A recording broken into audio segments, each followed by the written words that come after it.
and to come together to hear from Father Kirill, who's from Ukraine, and I'm not supposed to say Ukraine, from Ukraine, and he's also teaching at Yale University, and very much interested in sometimes the encounter of church and civil society, and sometimes the clash of church and civil society.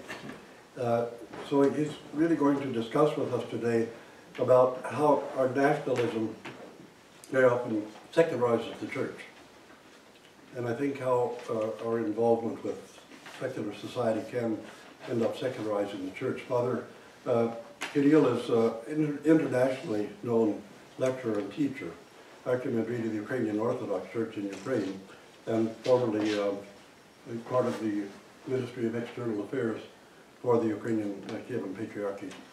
And it's a great privilege for us to have him here, really under the auspices of the Chester Ronning Center for the Study of Religion and Civil Society from the University of Alberta, and the director of that center, David Goy, has brought Father to us, and agreed to share some of his knowledge and insights about the world in which he lives and which is very close to him in his daily life because of the strife in Ukraine at the present time.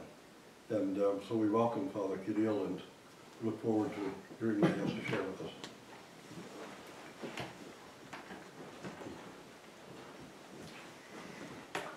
Many thanks, dear Vladika, for your words of introduction, and many thanks to you for coming today.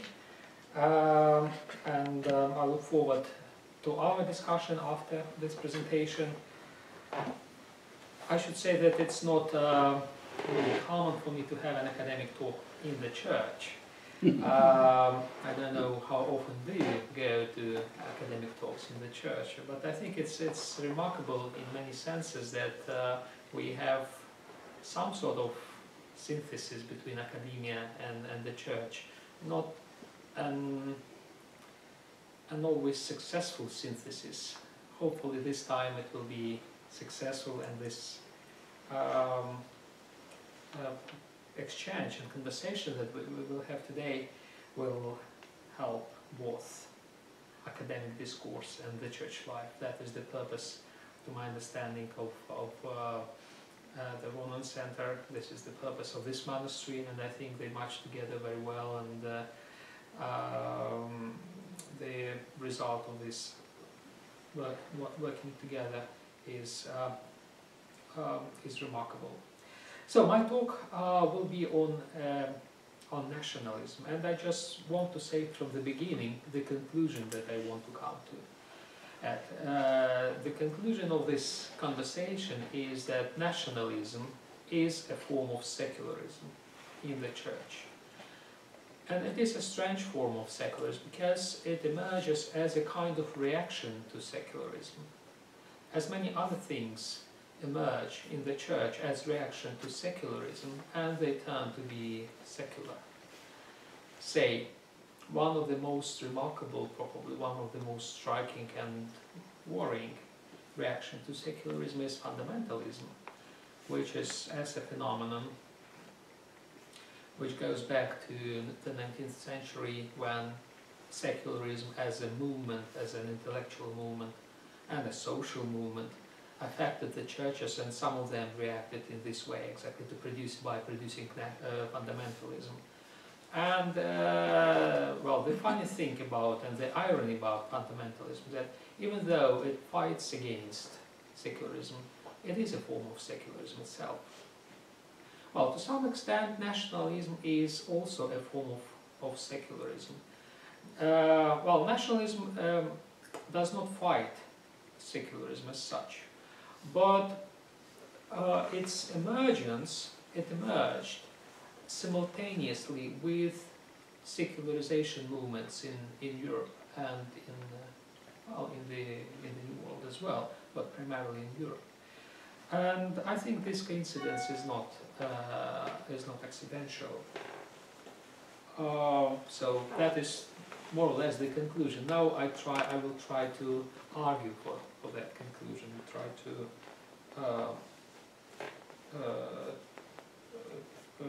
prove this. So, well, I will do it from my iPad. I've seen some services being sung from iPad. That is really funny. You know, people standing on the clearance and they use their iPads. Well, we had even priests, you know, reading their prayers from the Amba with their iPhones and iPads, so don't be surprised. I don't go that far, but at least I use iPad for public talks. So, nationalism is a complex phenomenon which has attracted the attention of many scholars. Modern scholarship approaches this phenomenon from different perspectives: cultural, economic, political, etc. Probably the most precise definition of nationalism is that it is an ideology. Ideology in a sense of when people's behavior is conditioned by ideas, or a certain set of ideas, when their worldview is conditioned by ideas. So ideas as human constructs of human mind, of human spirit and psyche, they produce ideology, and ideology in turn produces, many believe, and I believe so too, produces nationalism. Nevertheless, to consider nationalism only as an ideology would be reductionist, like trying to reduce a car to its engine. Well, as the car cannot move without the engine, so nationalism would have been unable to have shaped human history of the last 2 centuries without an ideology embedded in it. So I believe that nationalism is a kind of engine within the car of ideologies that moved the human history during the last 2 centuries. And I believe that interpretation of nationalism as ideology hits at the core of this phenomenon of nationalism, and explains its unrivaled power to motivate human behavior individually and collectively. The ideological power of nationalism was identified at the dawn of the modern nationalist studies by the fathers of the discipline, like Elia Kedouria, Carlton Hayes and Hans Kohn. Although more recently, well, they wrote more or less in the 1950s, 1960s. Although more recently the interpretations of nationalism have multiplied significantly, the later generation of scholars continue to consider it in terms of ideology.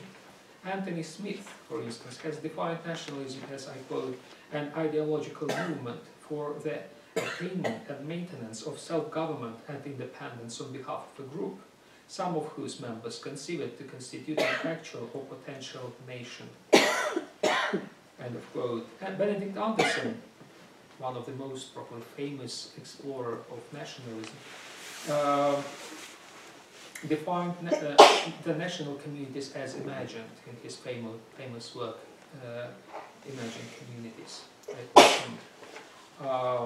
Nation is an imagined political community, and imagined as both inherently limited and sovereign. End of quote.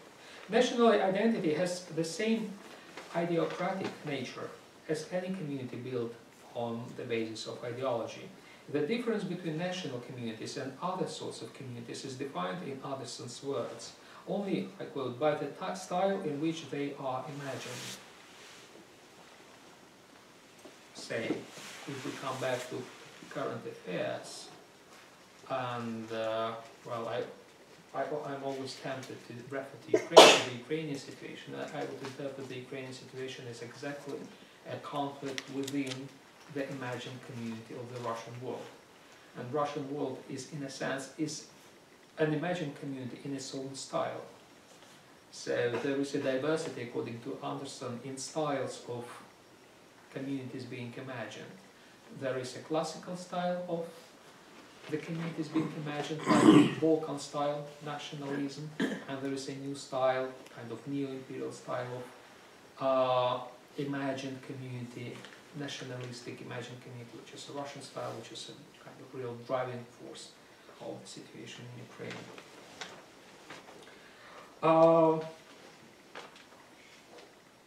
Well, at the same time, well, nationalism is a sort of imagined community, and there are different styles of imagined communities according to Anderson.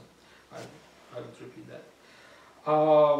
At the same time, speaking about similarity between nationalism and ideology, and nationalism as a kind of department of ideology, I would suggest to consider some difference between them as well. And I believe that the difference between nationalism and ideology is a relative doctrinal weakness of the former. Nationalism has no doctrine behind it, really, unlike ideologies which are always doctrinal, like Marxism or capitalism, whatever you take as ideology. And according to Andrew Vincent, unlike all the other ideologies, I quote him, nationalism is the most lacking in substantive doctrine. End of quote. This, however, is also a source of its power, as it welcomes people of different political creeds. So we have nationalistic communities which can confess different kinds of political doctrines within the same nationalistic groups, and at the same time they share the same ideocracy of nationalism. Nationalism also features genealogy, which is similar to that of an ideology. They had both emerged from the cradle of the Enlightenment, had been enhanced by the German idealism, gradually received the power to mobilize masses and to change the political landscape when implemented in the state building of the 19th century. They both led to some terrible catastrophes in the 20th century and have now become safely embedded in the political agendas of the rivaling political parties within the system of liberal democracy. And now I'd like to stay more on the similarity between the history of nationalism and the history of ideology as ideology.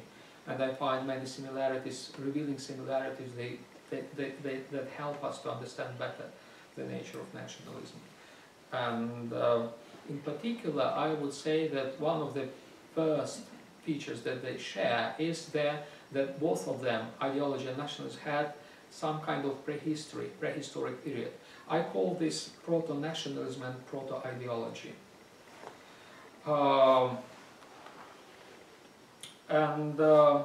The idea of existence of proto-nationalism fits a school of interpretation of nationalism, the so-called pre-modernist school of interpreters of nationalism, who believe that, those scholars who belong to that school believe that there were earlier pre-modern forms of nationalism in Europe.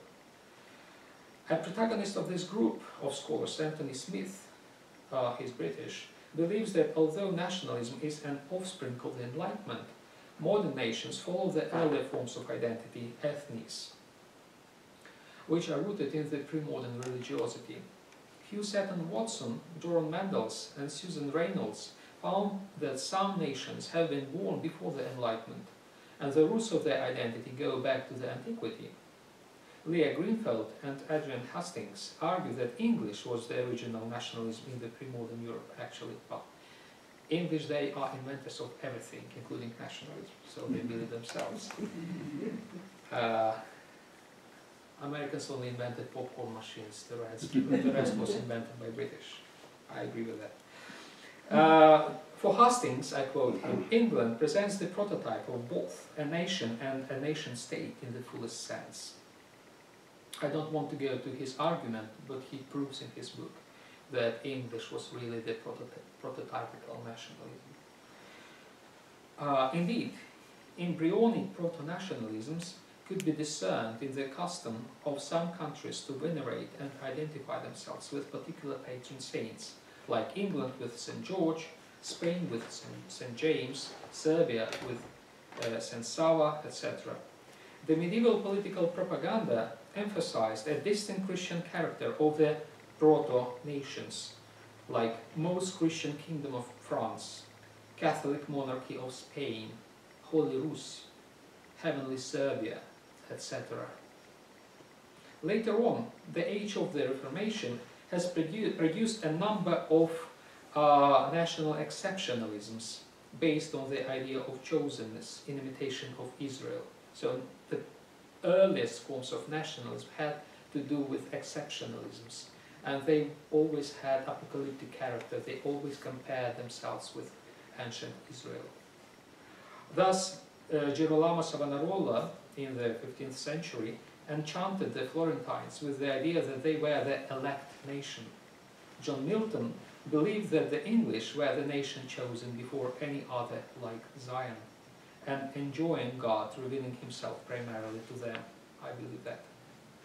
The Scots had certainly disagreed with this self-confidence of the English and claimed for themselves the right to be called a new Israel. Not as warm as in Israel and Scotland, certainly. So there are some doubts about this identification. In England, on the Isle of Wight, I think you can imagine yourself being in Israel.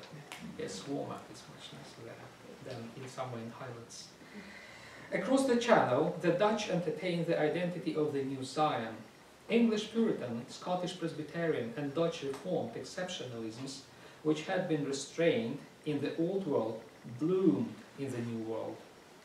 Numerous New Jerusalems and New Canaans mushroomed throughout the colonies of Massachusetts, Rhode Island, Connecticut, New Jersey, and other American states. Well, actually, I enjoyed very much traveling through those, New Jerusalems of New England. It is so funny. Starting from Massachusetts Bay and Plymouth Colony, and going down to southern Connecticut and northern New York. And I particularly like visiting places like, New Canaan and so forth. All those, what I call micro-theocracies, they didn't stay for a long time. They could not sustain themselves. They had to always to move, to change, because at some stage, very soon after they were established, people there believed that they were compromised and they had to invent to find a new New Jerusalem. And those communities that remained actually became very prosperous. Well, I find that the New Jerusalems in New England, they either perished or they turned into the most wealthy communities or the best university cities, like New Haven and Yale, which used to be a New Jerusalem in New England. And New Canaan, I think this is a town which is the 5th wealthiest town in the United States, and used to be a New Jerusalem. So it's a nice transformation from apocalyptic utopia to kind of capitalistic paradise. It's quite natural, I think.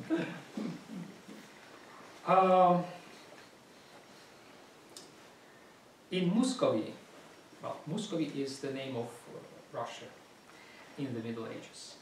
Political exceptionalism has been dressed up in the robes of Third Rome, which was not a mere political category but an eschatological one. And this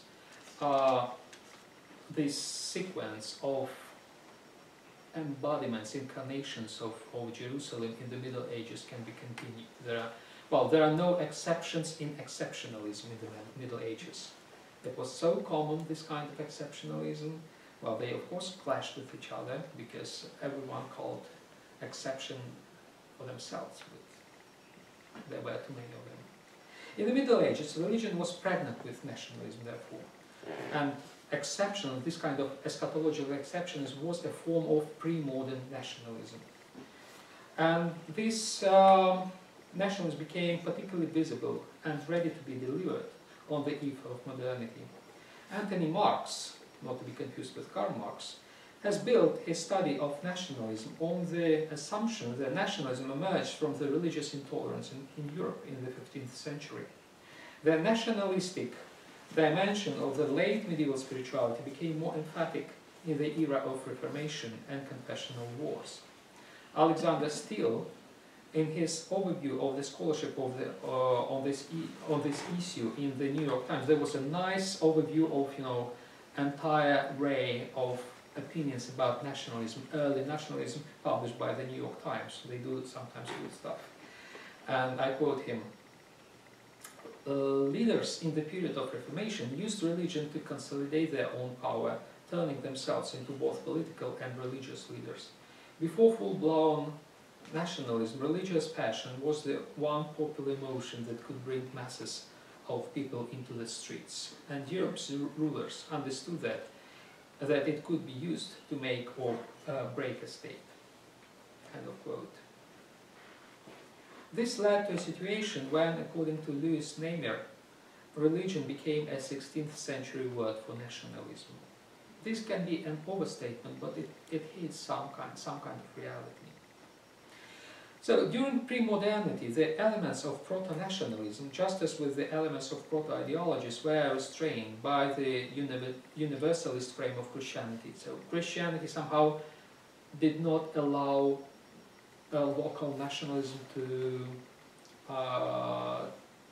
take over Christianity, to take over this universalistic dimension secured by Christianity.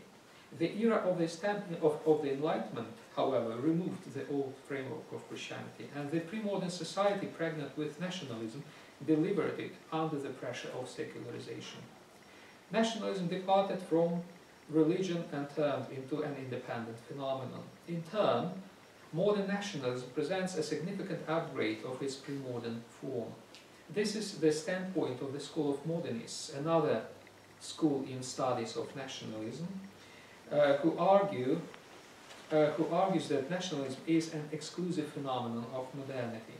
This school has the largest numbers of followers and is considered a mainstream approach to nationalism. Among the founders of this school was Elie Kedourie, who credited Kant and the Enlightenment for emergence of nationalism. A protagonist of the same group, Ernst Gellner, believed that the modern nations did not naturally emerge in the modern time, but that they had been invented.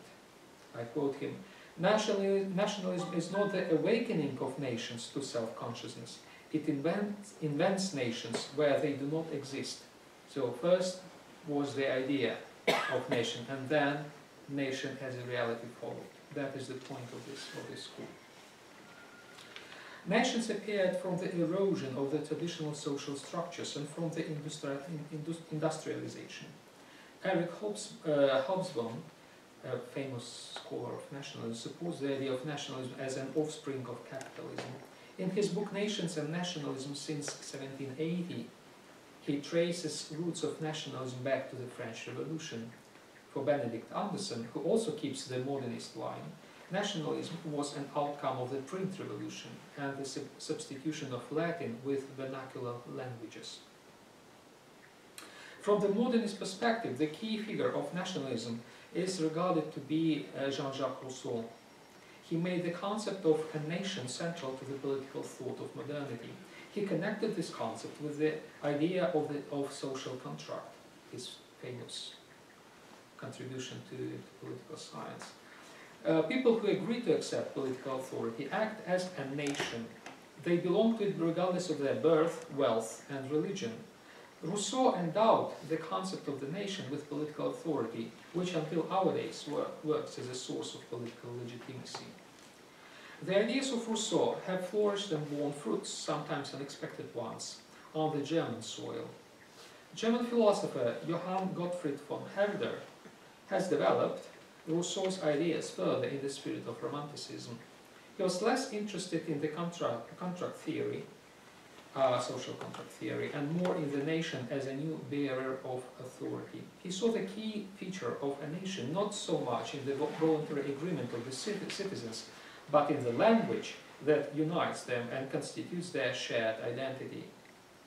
So now we have from a French, nice republican kind of nationalism, you know, like French cuisine, we go to very hard style German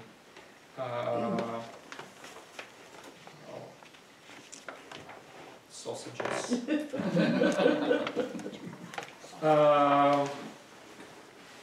And the idea of language as a main constituency of national identity, of shared identity of the people. This was the romantic side of Herder's theory of nation. The other side of the same theory implied that a language gives people authority and defines their place among other people. As Erika Benner has noticed, I quote her, Herder may fairly be seen as the father of both Pacific multiculturalism and exclusive ethnic nationalism. So the German psyche had two options, two ways to follow. One was a romantic kind of way of perceiving nation through the expressed and interpreted in terms of language, and the other one was to instrumentalize this idea to impose authority. Johann Gottlieb Fichte continued the line of Rousseau and Herder and enhanced some of their points. Like the former, like Rousseau, Fichte was a Republican, at least until Napoleon had invaded Germany. Like the latter, like Herder, he believed that language defines the identity of a nation and secures its sovereignty. He understood language in a broader sense of culture. Given political fragmentation of German principalities of his time, Fichte insisted that cultural sovereignty should be regarded as superior to the political one. Well, just imagine all those fragmented principalities, people divided by political lines and authority of their local princes. And, well, how you imagine those people being united? And the idea of Fichte was that, well, they are united on the basis of language. That is the thing that really makes them sharing some common identity. And this produced a distinct type of German nationalism, which Rogers Brubaker identified as jus sanguinis, the right of blood. And it was different from the French type of nationalism, identifiable as jus soli, the right of land. So for French, nation was the people living on the same land. For Germans, nation was the people living in different lands, in different domains, but speaking the same language and sharing the same blood. Hegel was less romantic and more pragmatic in dealing with the disunity of the German principalities. This is really a bad boy, Hegel, as it goes to nationalism. He advocated for a unified German Nationalstaat, which would have a strong center and a powerful army. Hegel did not care much whether this state would be republican or monarchical. His political thinking was not egalitarian. What was important for him was that a nation, to be accomplished, should have an independent state. He considered people, Völker, that shape national states as the subjects of morality and rationality that were most suitable to move history forward.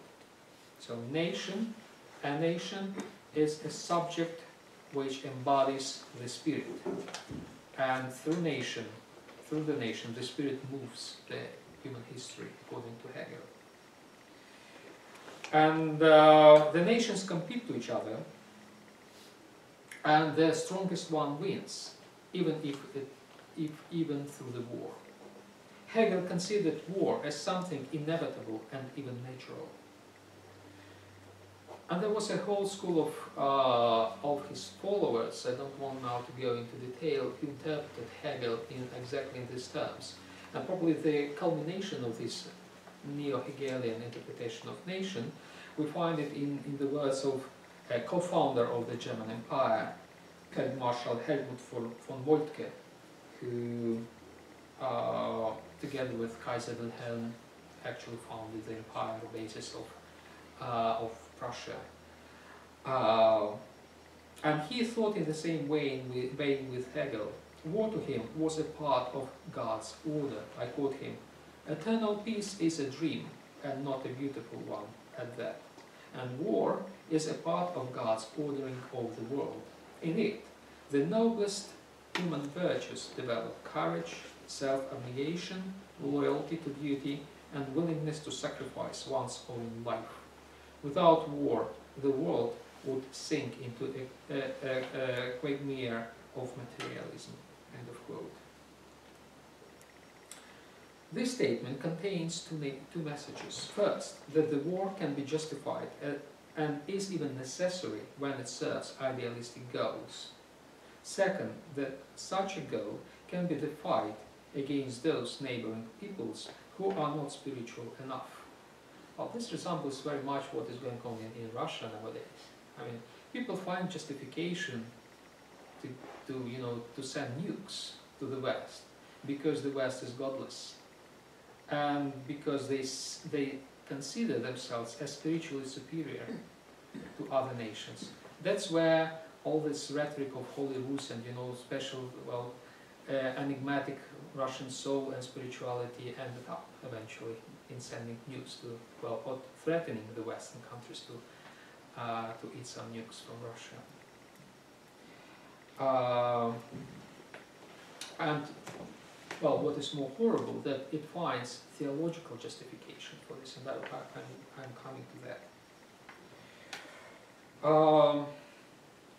For Germany, the people who threatened Germany, who was godless people, who was really people worthy to be punished by war, were French, which was infected, according to the Germans, with the virus of republicanism and atheism. Just imagine the entire world nowadays, the entire Europe, as a kind of big France in the eyes of Russia. The victory of Prussia in the Franco-Prussian War 1870-1871 became an omen that the German nation was chosen to serve the hammer of God and to be in the center of the salvation history, Heilsgeschichte, of the European nations. Well, in case of Russia, I think it was Sochi Olympic Games, kind of omen for Putin to start his campaign. This victory in the Franco-Prussian War allowed Germany to make, in the words of Martin Greshat, a quantum leap from a mere war industry, so it was characterized by Count de Mirabeau in the 18th century, to a messianic state. It really became a messianic state and developed a very sophisticated apocalypticism by the beginning of the First World War. And its mission, Germany's mission, would be to bring to its neighbors culture and true Christianity. German national exceptionalism, with all its military implications, was justified by the theologians, such as Ferdinand Kaltenbusch. In his pamphlet, Das sittliche Recht des Krieges, the right for war, Kaltenbusch reflected on the words of Christ about love for one's neighbor, in a sense that an individual cannot fully realize this commandment while living in the real world. So, love one another is just a nice idea, not really attainable in this world. However, one can implement this commandment to love one another partially by correcting the neighbor through either persuasion or coercion. Coercion of peoples out of love to them, of course, is possible with the use of military force. I love you, so expect some nukes, to be correct. And this will be my manifestation of love. That is essentially the message of Kaltenbusch and some modern theologians back in Russia, unfortunately. Well, Kaltenbusch was a liberal theologian in the beginning, just like Harnack, the famous historian, who was not so explicit, but still was in line with Kaltenbusch. So they were liberal theologians who turned to be really ugly militarists. And, the history repeats. Kaltenbusch believed that each nation has a soul. The soul of some nations is corrupt. Therefore, they require military intervention to be remediated. Because the soul of Germany, of course, is the most enlightened and most healthy among other nations, this country, has the right to judge which nation needs to be corrected, including through military intervention. That was the theological discourse that preceded the World War I. So this historical retrospective demonstrates that nationalism followed the path of other imitations of religion that had emerged in the era of secularization, such as ideology and civil religion. And here I'd like to explore a bit more the idea of nationalism as a sort of civil religion, and I believe it is. Anthony Marx called nationalism faith in nation. Bruce Kaffer and Mark Meyer saw it as a form of religion's surrogate. Josep Lobera, a Spanish scholar, went as far as calling nationalism the god of modernity. American scholars like Martin Marty, the famous Chicago scholar of religion, Robert Nisbet, and others, they regarded it as a form of civil religion. As with any other ideology and civil religion, nationalism has been exerting impact on the Church from the time of its coming to power. Roman Catholic Church seemed to have developed the greatest immunity to it, I think. This could be explained by the fact that nationalism threatened and still threatens the universal authority of the popes, and for this reason has been usually treated with hostility.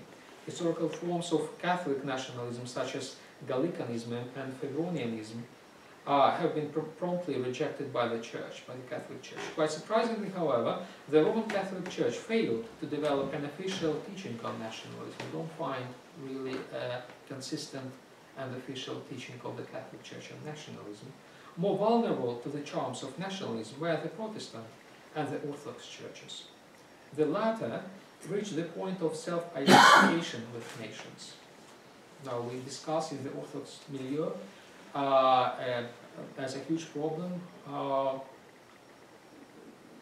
the identification of the Church with the nation, the Church as a nation and the nation as a church.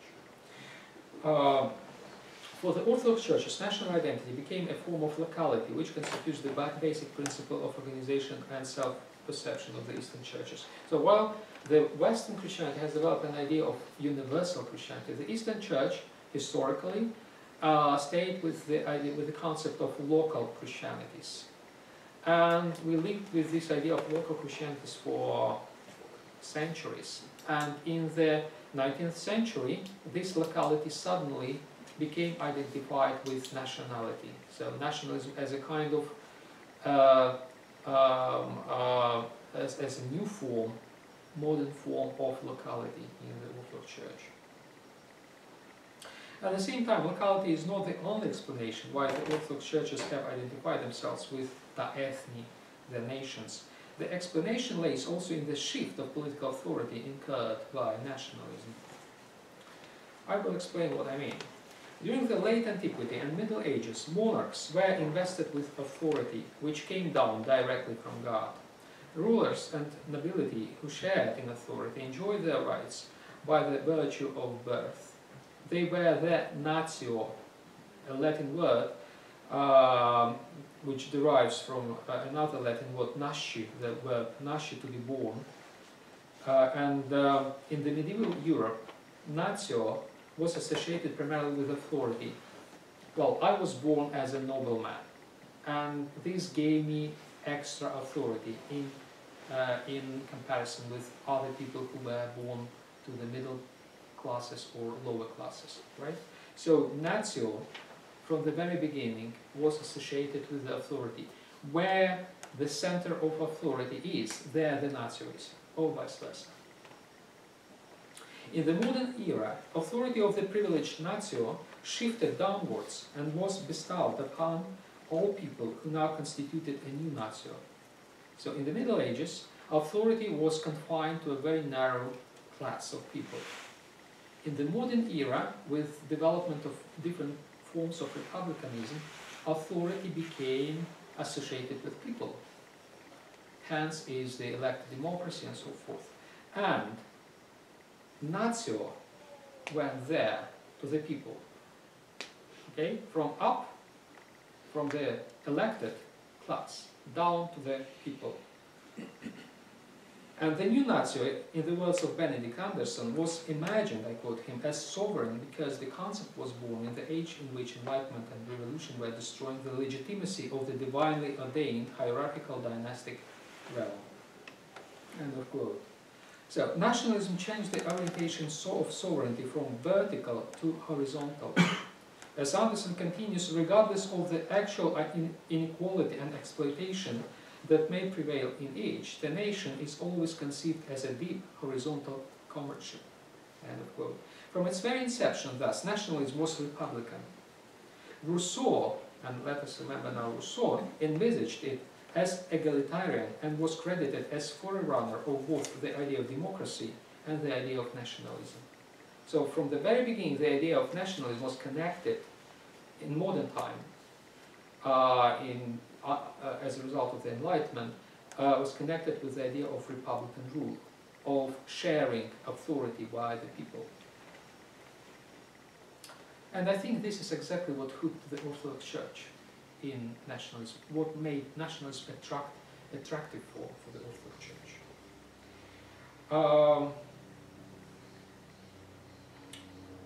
And I will come to this a bit later.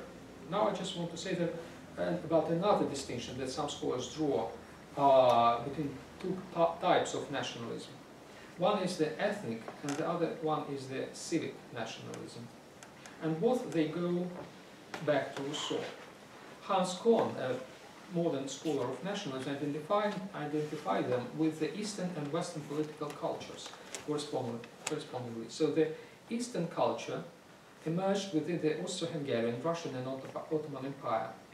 National states that had emerged from those empires after they collapsed or were collapsing drew their political boundaries along the ethno-geographic lines. They were ethnic nationalism.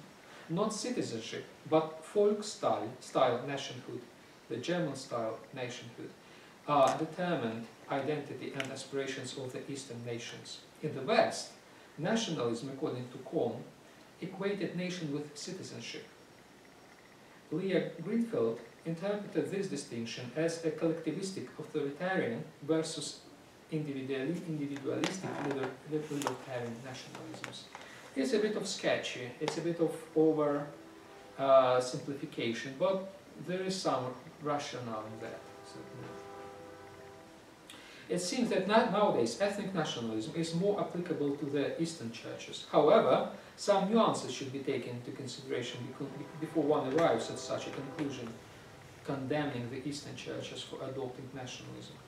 As I explained earlier, at the dawn of the era of nationalism, the Eastern churches appreciated primarily the communal and republican character of nationhood, as it was echoed in their own ecclesiological principles of conciliarity.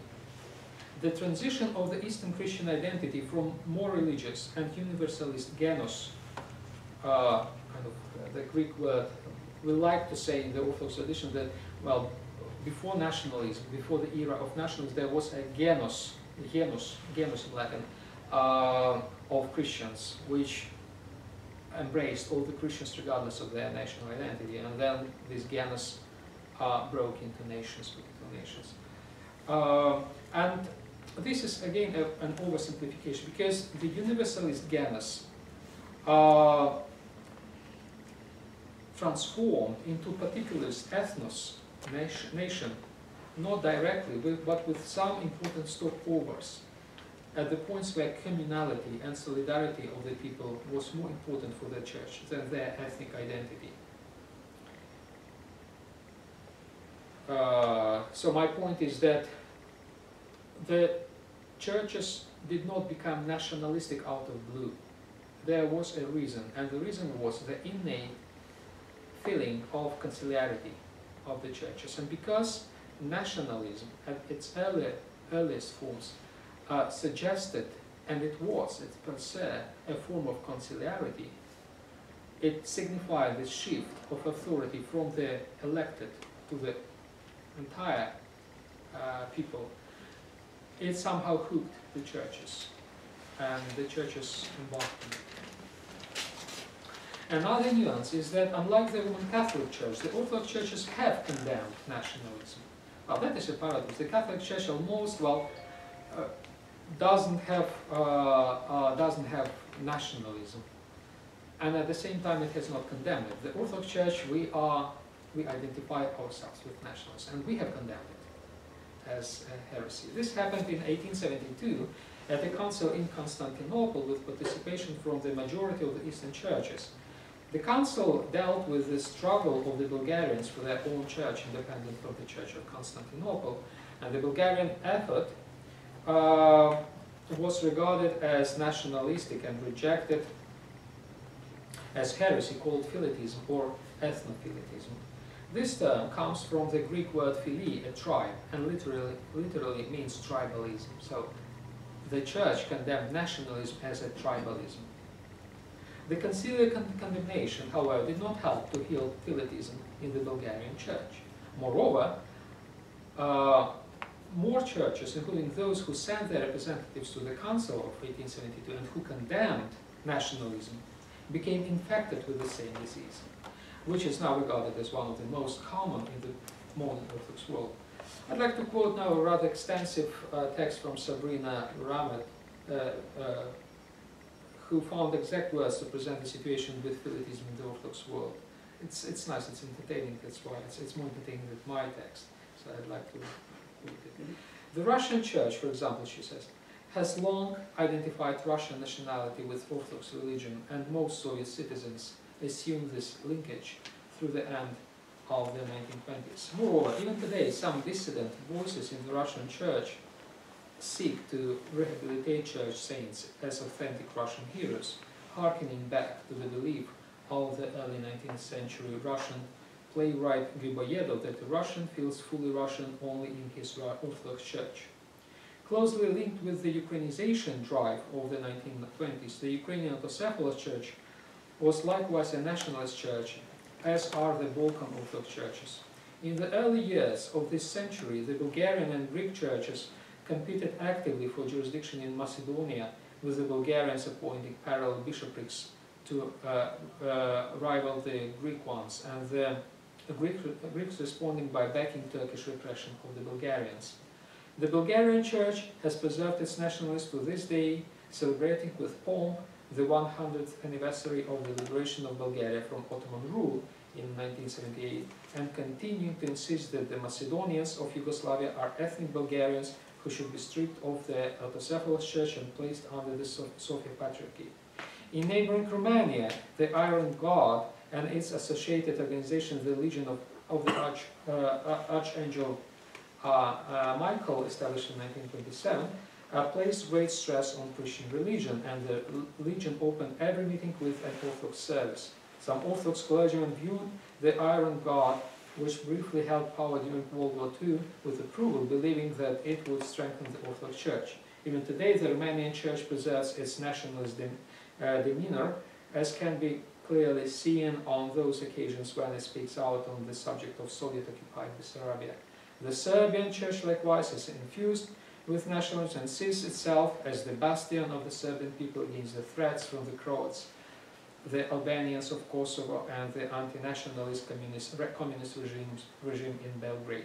Like the nationalism of the Serbian Church, that of the Egyptian Coptic Church is fueled by fears of cultural threat. The short-lived Coptic national movement from 1952 to 54, which had its own flag and uniform, was most likely formed in response to Islamic assertiveness on the part of the Muslim Brotherhood in Egypt. The movement promoted the learning of the Coptic language and tried to obtain a separate radio station for Copts. Even after the movement's suppression, it had remained commonplace for Egyptians to refer to the Coptic people as if the Coptic religion were a badge of separate ethnicity. And of course, it's, well, all our problems are dense here, and I think it's quite an accurate description of what is going on. In other words, in Eastern Christianity, there is a situation of complete dominance of nationalism over the churches. At the same time, the churches, at least the majority of them, condemn their own nationalism. A characteristic in this regard is a comment published by the Patriarch of Constantinople, Bartholomew, in the Greek newspaper Eleftherotypia. I quote him: "We remind that nationalism was condemned by the Church as heresy. We remind that for all in the entire world, because after the fall of communism, nationalism unfortunately was revealed in the Balkans and Eastern Europe and beyond. Resurgence of nationalism today is relevant and hot topic as it speaks against orthodoxy and Christianity in general. Even when the Christian of religious element is imposed as a means to achieve nationalist goals, nationalism divides people, turns them against each other, despite the fact that the essence of Christianity is love and the rapprochement of people. The unity of the human race is one of the founding elements of preaching of the Apostle Paul and of the whole church. Oh, this is a nice statement. And this statement reveals another problem, another gap between our words and deeds. And we all, Orthodox, we always condemn nationalism and we actually practice it. Well, in this regard, I think the Oriental churches are much more sincere. They just embrace nationalism. They say, yes, we are nationalist churches. We don't care that it is bad. If you take, say, the Armenians or the Copts, they say, yes, yeah, we are the church of one nation. What is the problem with that? And we like it, we entertain this. So that they, in some sense, they are more consistent and they don't pretend to be something they are not. We do pretend. Hard words of condemnation and the reality of appreciation of nationalism by the churches imply ambivalence of this phenomenon. I think it cannot be presented in black and white. Obviously, there is something good in it. Well, you may condemn me for that. But I believe there is something good in it. According to Adrian Hastings, I quote him, the positive side of nationalism, undergirded by a profound rationality, is a passion to defend the particular treasures of a given human condition lying inside the sweet, remembered demarcations, now apparently threatened by some alien force. End of quote. Paul Tillich, despite his anti-Nazis standpoint, had appreciated when people identify themselves as one nation, sharing the same origin and the same culture. Probably he wanted to be liked by the Americans, one nation under God.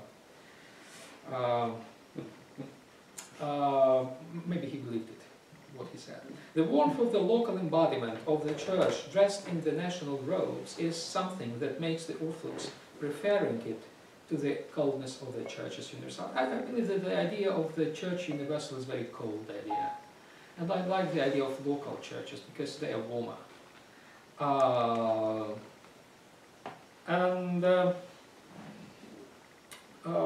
just want to quote a short text from a Greek writer who wrote back in 1960s.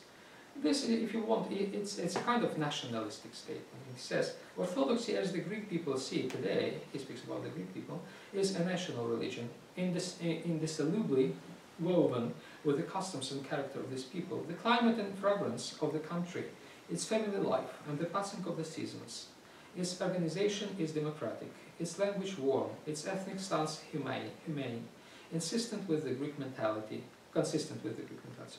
its symbols familiar and irreplaceable in the popular conscience. Its great holidays amount to the great days of Greece, the days when the nation as a whole feels, more than at any other time, its unity, its reinforcement, the mutual love of its membership. This sense of comfort, these warm spiritual waves transmitted uninterruptedly throughout Greece from the Orthodox churches and their Byzantine liturgies constitute an essential element of Greek life. This is how you can nicely put, awkward things. And they don't look very awkward, really, not entirely awkward. And I don't believe that nationalism is an entirely bad thing.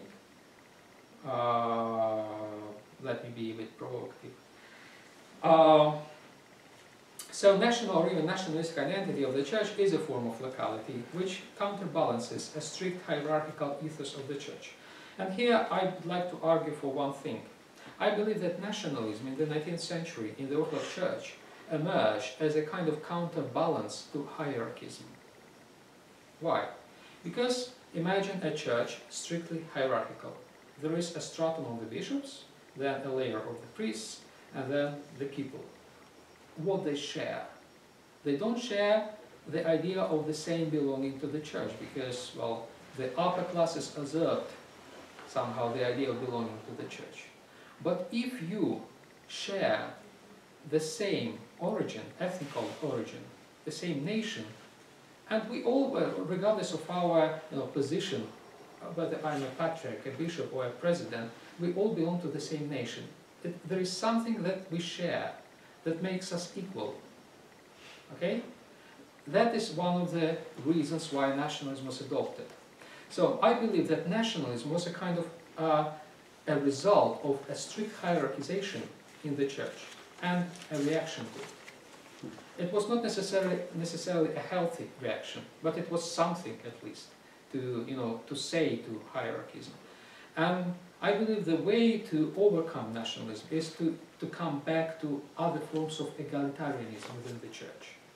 If we want to step over nationalism, we need to come back to some healthier forms of equality, egalitarianism. So I believe that nationalism is a form of domestication and appropriation of the church by people. Not necessarily the most successful one, not necessarily the best one. It is actually the worst form of domestication and appropriation of the church by people, but it works. I also believe that nationalism is a form of symphony and simultaneously a form of secularity, as I said. Effectively, the strong national identity of the Eastern churches is an adaptation of the model of symphony to modernity. Why is so? I told you earlier that nationalism has to do with authority.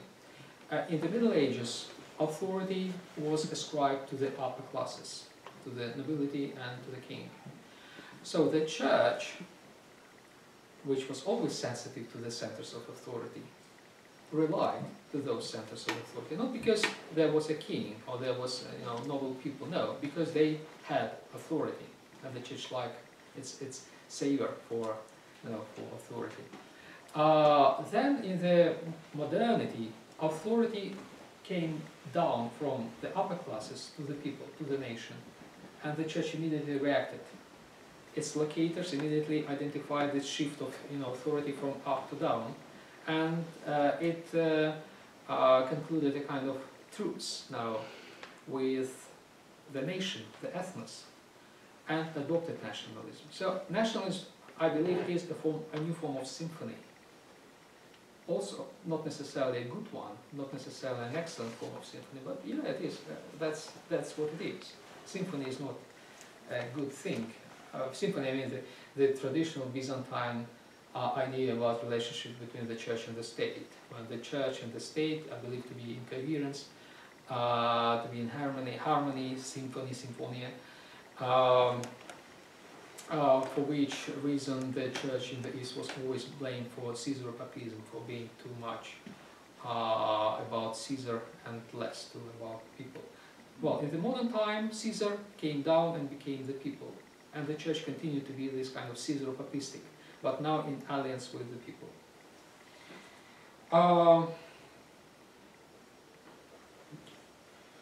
So my final conclusion, my concluding conclusions would be that rediscovery of the initial republican character of nationalism, I believe, might help the modern churches to reconsider their standpoint vis-à-vis nationalism. Nationalism is a substitute for conciliarity, and it's a substitute for egalitarianism in the church. It is a substitute for horizontal relations between the people in the church. So if those things, conciliarity, relationship, are restored in the church, there will be no need in nationalism. We do not need to fight it, violently, to expel it, because the moment we expel it from our doors, it comes from another door, from the back door. We cannot just get rid of it. And you see, the more churches condemned it, the more it came back to the churches, upon the churches. We probably need to find other ways of dealing with nationalism, but by restoring the original functions within the church, which nationalism had substituted. And I believe this is the way of dealing with nationalism. And I will be happy to answer your questions.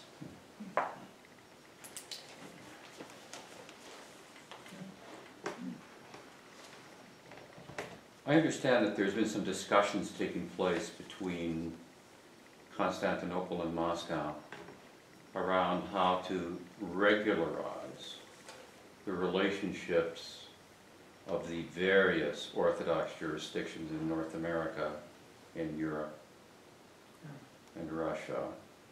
That long-standing issue that you shouldn't really have more than one bishop in one place. Yeah. I don't want to lead you too far astray here, but it occurs to me that this issue of the church identification with nationalism is going to be a factor in those discussions. And it's hard for me to figure out how that's going to sort of rattle itself out in the North American context in any case.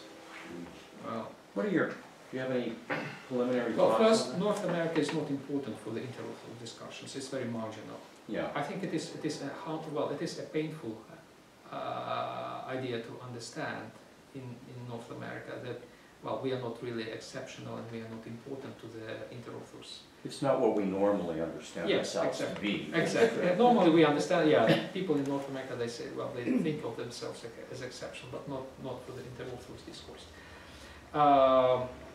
So North America is not important, it's not really a core of the discussion. At the same time, well, yes, North America, I think it is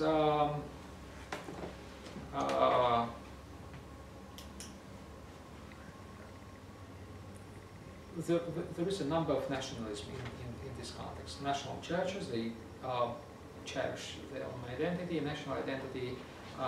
They always refer people back to their sweet motherlands, and sometimes imagined, completely imagined, not really real. There is a project of the OCA to overcome this nationalism. Well, sometimes I think that maybe it's a new form of nationalism, you know, North American nationalism trying to take over the, nationalists from other countries. Or maybe it's really, initially, I think initially the idea of people like Father Alexander Schmemm was to get rid of nationalism as such altogether. It may end up with a new form of nationalism, American nationalism, easily so. But maybe not. Well, the fact is that the situation with nationalism is being discussed by the churches which are deeply nationalist. And the thing is even worse because they pretend to be not nationalists, but they are. So can you expect any decision from the agents, actors who are not really up to producing such a decision, which would overcome, which would give a solution to the problem of nationalism? I doubt it. There's another part to this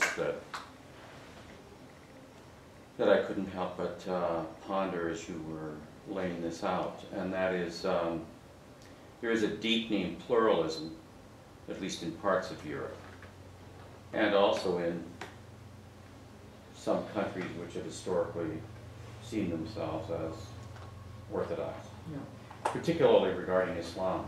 Yeah. How do you understand this kind of notion of symphonia, if it's moved to the horizontal level, and the capacity of the church to engage the new social situation? Yeah. Well, speaking about Islam, I think there is an argument that nationalism should be introduced to Islam, and it would be probably a solution to the problem of the Islam. If there is a problem, there is a problem of radical Islamism. I heard once a speech to Yale. Once came former foreign minister of Jordan, and he argued quite reasonably that what we lack in the Arab world, proper nationalism. they try to develop this kind of nationalism in Jordan, for instance, or in Egypt. They try to develop their own ethnic identity related to their country, which could probably counterbalance this kind of idea of caliphate, a new idea which And the historic classical Muslim yeah, comfort with empire, but exactly. not any comfort with Exactly, nation. exactly. What I'm wondering about is there an alertness within the Orthodox leadership in those countries to see that maybe they could be helpful around that? Well, you know, I'm not quite sure about any kind of awareness, particularly in those countries. Because those countries, they are not really, well, the Orthodox, I mean, Byzantine Orthodox are very tiny minority in those countries. You can speak about Copts or Syrians in the Middle East. Yes, they are aware, but I don't think well, that is the problem, because, well, nationalism is probably a solution to the problem of caliphate, right? But we as Orthodox, we condemn nationalism. Right. And I think this is a kind of clash of interests. So the churches in the Middle East are supposed to condemn nationalism. At the same time, well, people understand that probably it is not that bad in that context. So I think it's still an unsolved somehow problem.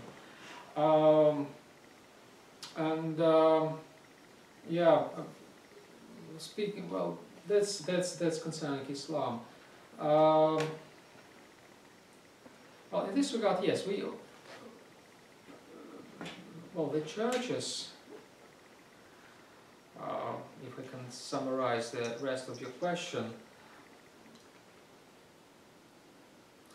which try to rearrange its own structure, their own structure in the world, in Europe, in the New World, trying to establish one bishop, one church, one bishop, and so forth. I don't really believe that this is really healthy Orthodox approach. I don't believe that one city should have one bishop. Well, you may be surprised. Because it is a much later development, it's a Constantinian development, when the church became connected with the administrative grid of the Roman Empire, with the territory. Initially it was not the case. This is the Roman ideology of territory as the main framework in which the religious organization exists. I think it's not apostolic, because the apostolic idea is that the church is where community is, and community can be spread. Community can be, well, in nowadays community can be virtual, I mean, geographically dispersed, why not? People may come to this monastery from different places where they have their own churches, and still this is a community. Right. So I believe that, more in an ancient principle of one community, one bishop, than in the principle, a Roman principle of one city, one bishop. So it's not defined territorially, but it's defined around belonging. Belonging. Exactly, because I think community is central to the church, and it is the core, it is the cell of the church body. It's not the territory that matters in the church, should matter in the church. That's why we probably sometimes discuss, problems which are not really problems. Yeah, I think that Ignatius, the God bearer, that where the community is gathered together with the bishop for the Eucharist, there is the whole fullness of the Church Catholic. Exactly. And it didn't mean just in one city, but maybe 3 or 4 places in the same city. Absolutely. And it was just, again, the Roman system that divided the territory. Yes. I think there are Lots of questions. Someone there first. There's an American Catholic theologian, William Cavanaugh, who has written Migrations of the Holy, who argues that the rise of the nation-state in particular is a migration from the church to the nation-state as the place of authority. I would agree. I know his work, and I think he's right in many regards. And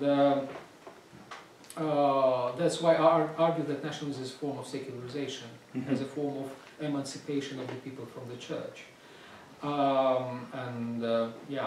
That is, I think that exactly illustrates what it says.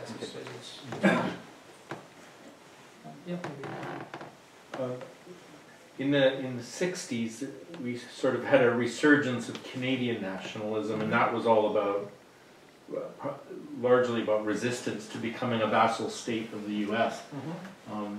Now what I'm seeing is America itself as a religion, Yeah. as a civil religion of sorts. And Yeah. I wanted to get your observations, but like specific, I have a friend who, as an evangelical pastor, he found himself doing the invocation prayer at a Dick Cheney rally. Right. And while he's praying out loud, he's praying in his mind, "Get me out of here." And then the same month he was in a mega church setting where he was going to be speaking to over 10,000 people, and they were sort of in semi-ecstatic worship, you know, eyes closed and swaying, singing, "I'm proud I am," or "I'm glad I'm an American," or "at least I know I'm free."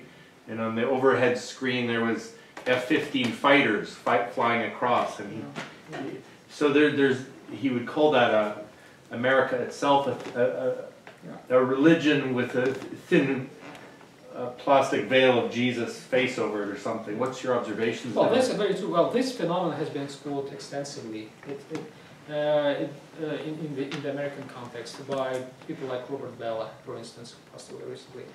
His famous article in 1967 about American civil religion became seminal, and a lot of reflections followed exploring this phenomenon of American civil religion, which is indeed a phenomenon. I remember a book by Yaroslav Pelikan who explored the American civil religion in terms of the Christian tradition. So he identified, you know, the scripture of this religion, like the Constitution, the Declaration of Independence. Then he identified the priesthood of that religion, like judges in their robes, and the receiving communities also. So yes, it's an interesting thing that, well, the American civil religion does exist certainly, and does constitute an important part of the American political culture. It emerged in well, with the American state, with the idea of America, of independent America. I believe that civil religion emerges when civil authorities, political regime, needs some extra legitimization. If you don't have, if traditional ways of legitimizing your regime don't work, then you invent a civil religion. It was the case with the Americans, because the British said, well, we have a king who is the head of the church. He is blessed by God. He represents God. What do you have? I mean, our king is completely legitimate. Your government is not legitimate. That's why the Americans had to invent this kind of one nation under God and holy constitution and so forth. And there it started. And if you explore other contexts, you find a lot of instances of civil religions. Take Putin, for instance, in today's Russia, because elections don't work in Russia. Okay, they are not, they're fake. There are no legal ways, traditional ways of legitimization of that regime. He invents civil religion. I mean, all this Holy Rus and Crimea and stuff as a way to legitimize my regime. And with a very important contribution of the church, it works. In the American context, the civil religion has been, well, again, excuse me, or take nationalism, Balkan style nationalism, it is also a sort of civil religion, and that was my point. I just, in passing, mentioned it. But look, well, the monarchies collapsed in the Balkans, right? The empires didn't exist.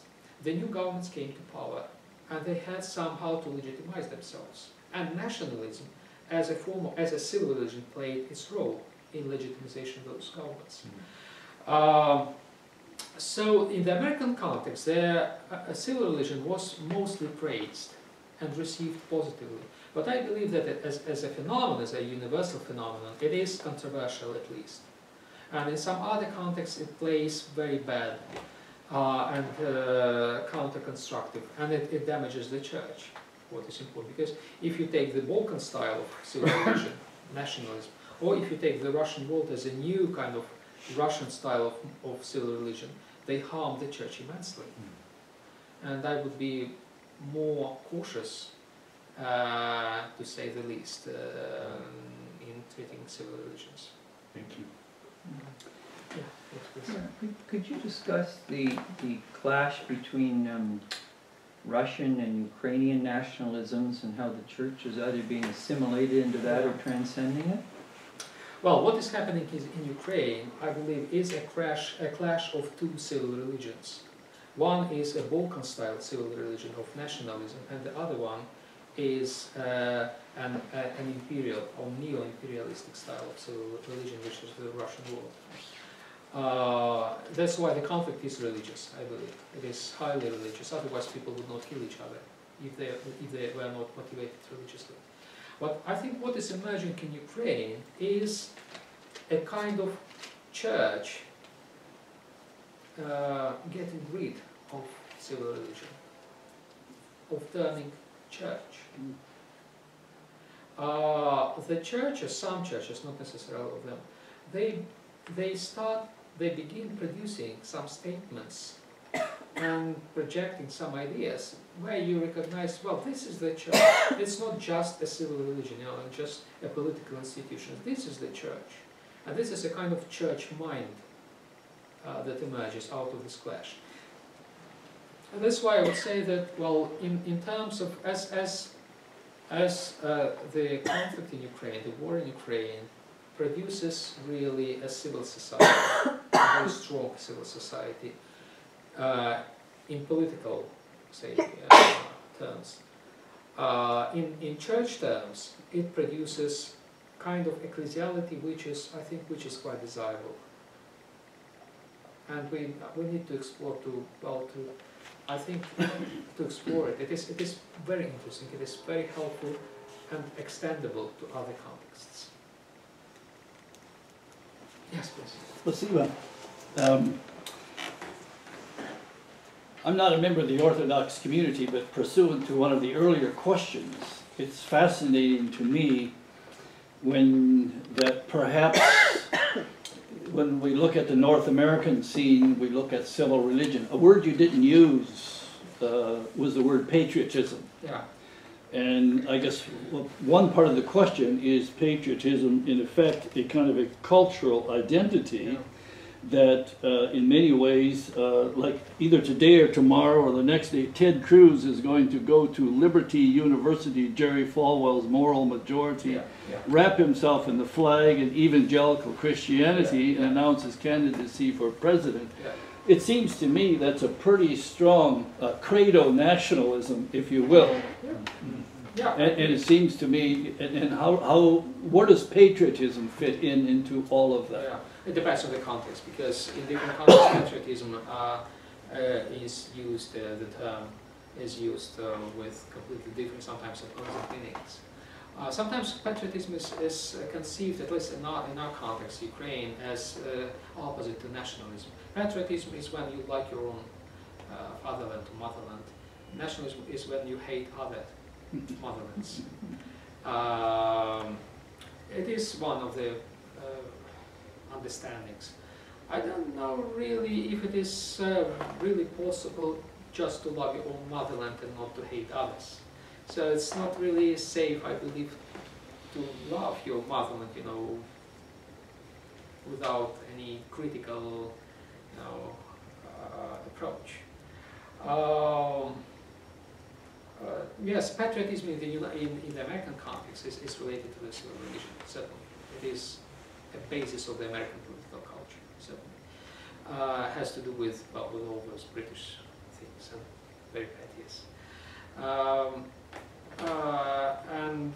Yes, in the American context, I think you are right that I would identify patriotism with the civil religion functioning in a way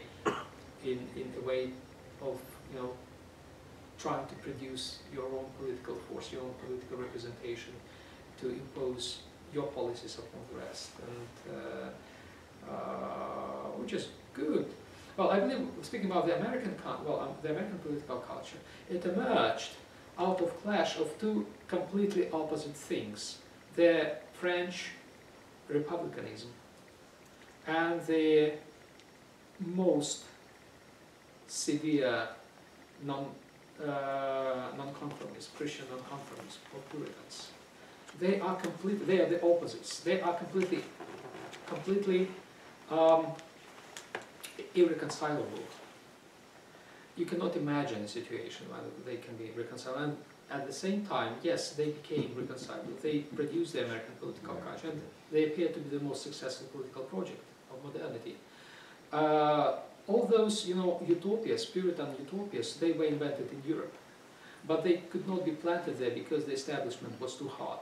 The establishment just take the Republic of Munster, where the Puritans were just exterminated. Because the establishment in North America at the time was so weak, it allowed all those crazy ideas to grow up, to be realized eventually. But they realized in clash with those Enlightenment ideas of French republicanism. And I think this produced the American idea. And my argument is that in this sense, the American project continues.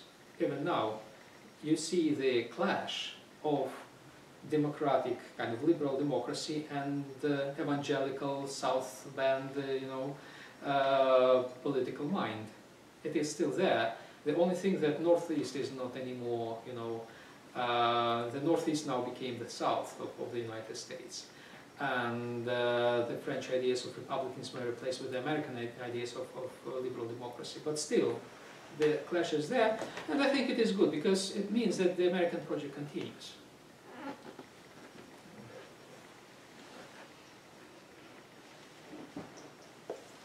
Yeah. In Canada, particularly elements of our foreign policy have tended to demonize Russia and Putin and idealize the Ukraine. Would you have any reflections for Canadians on critically reflecting on the Ukraine? Slipping out of that sort of dualism? Yeah, well, it's a kind of game played sometimes by Russian propaganda that, well, you cannot just put things in black and white. Well, the truth is somewhere in the middle. The problem is that it is not in the middle, at least in this case. Well, I believe, yes, Ukraine has produced something astonishing. I was just today reminded by a friend of mine, we just exchanged we chatted on Facebook, and he reminded me that what I said a couple of years ago, that no one cares in the US, not even about Ukraine, but even about Russia. No one is interested, it's just scratched out. And there is nothing which may happen in Ukraine with all the developing in the dictatorship of Yanukovych. Suddenly, the Maidan, right? Suddenly the unprecedented, I would say, volunteer movement in Ukraine, when actually the country survived only because of the volunteer work of the ordinary people. The state dysfunctioning, army non-existent, a political class impotent completely, unable to offer any solution, and the people actually came in and changed completely the situation. I believe that the people defeated Putin. It's just a fait accompli. And that is amazing, I believe. That is something that cannot be downplayed. But certainly there are bad things, shortcomings in Ukraine. Corruption is still there. Political class is still, dubious. And but what changed radically, and what changed importantly for the survival of the state and for success of the Ukrainian project, is that the people took complete control over everything. And I think even the churches have been affected by that. The churches pretend to have the state as their partner still. Unfortunately, well, not all of them, some of them, I mean the Ukrainian Orthodox Church, Moscow Patriarchate, it still lives in terms of symphony, of special relationship with the state. While the situation changed to the extent that the subject, the only real important subject of policies in Ukraine is the society, not the state anymore, not the government. Some churches realized that and came to a kind of new symphony with the society, which is a very good token. Some churches didn't, and they continue to work with the center of power, which is not really important anymore, well, so far. I think all those things, all those processes should be differentiated and should be evaluated appropriately. I mean, all this birth of civil society, which has been born actually with the assistance of the church, which was expressed, this birth, this delivery was expressed in religious terms, what is important. The Maidan was a religious phenomenon, not just a social and political phenomenon. People expressed their desires and their dissatisfaction in religious terms. And in Kiev we had probably the largest collective prayers in Europe on the Maidan, when thousands of people just kneeled and prayed together. Unlike many other European, particularly European countries, where the social change, the birth of civil society happened not owing but despite the churches, in Ukraine it is being born with the assistance of the church, and this is an important thing, I think. Well, and I think that is the main, well, this kind of takeover by people of the entire political system in Ukraine is the main threat to Putin. Putin realized this threat earlier than the Western leaders did, and tried to quench it immediately with the aggression. And that is the main, I believe that is the main rationale of Putin, to kill the civil society in Ukraine as early as possible. And then he doesn't need to, to continue his aggression against Ukraine, because the system will survive. His system will survive the system of corruption, cronyism, and the system of imitations, any kind of imitation. What is real about Ukraine, that the civil society there is not an imitation anymore, unlike the society in other post-Soviet countries.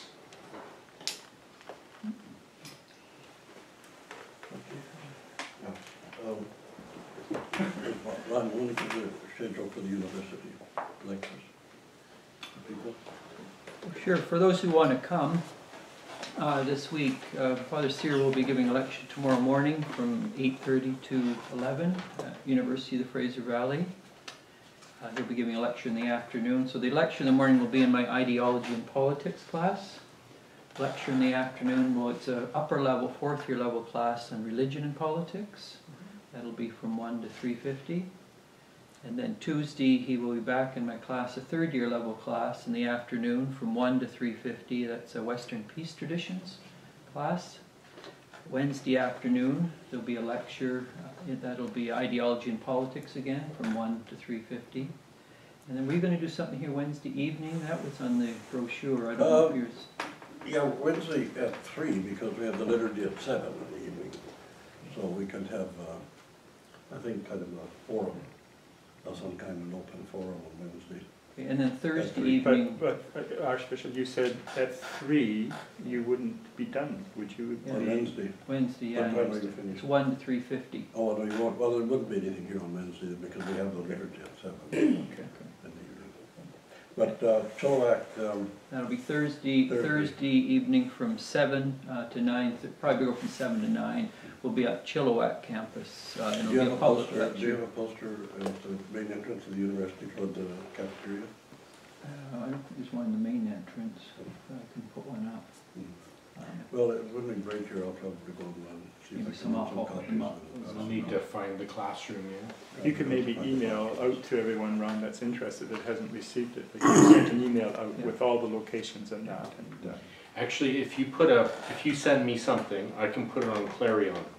Oh, okay. Clarion website. Yeah, and so what we'll do is, Ron will send me the times and the classroom number, That makes some more. and I'll post it on clarionjournal.com. That might be, They're also posted on the Ronning Center website, Are so they? if you Google the Ronning Center for the Study of Religion and Public Life, you will find it. and that'll have the times and all that. Can you just download the Ronning What Center website on the What's been Clarion? given. I could. Yeah, so Yeah. what Brad will do, he'll just download the Sure. Ronning onto the Clarion. Good. website. So that'll be Thursday, and that will then wind it. And I think that's going to be more the. Is that being sponsored by Chester Ronning and the parish, the Orthodox parish in Chilliwack? Yeah.